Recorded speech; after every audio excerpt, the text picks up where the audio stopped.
Hello guys, আপনারা কেমন আছেন সবাই? আশা করি ভালো আছেন।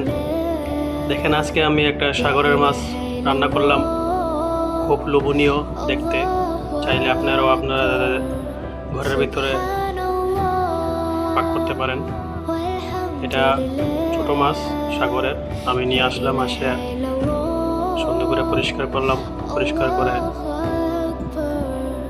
মশলাপাতি সব কিছু দিয়ে, সাথে টমেটো আছে, পেঁয়াজ আছে, সব কিছু দিয়ে আমি এটা কাঁচা পাক করলাম, মানে বাদা ছাড়া আর কি।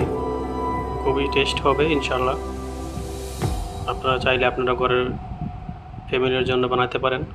আর যার এই ভিডিও ভালো লাগছে অবশ্যই লাইক কমেন্ট করবেন এবং জানাবেন এটা আসলেই আমি ঠিক মতো করতে পারছি কি না। কারণ আমি সাগরের মাছ বেশিরভাগই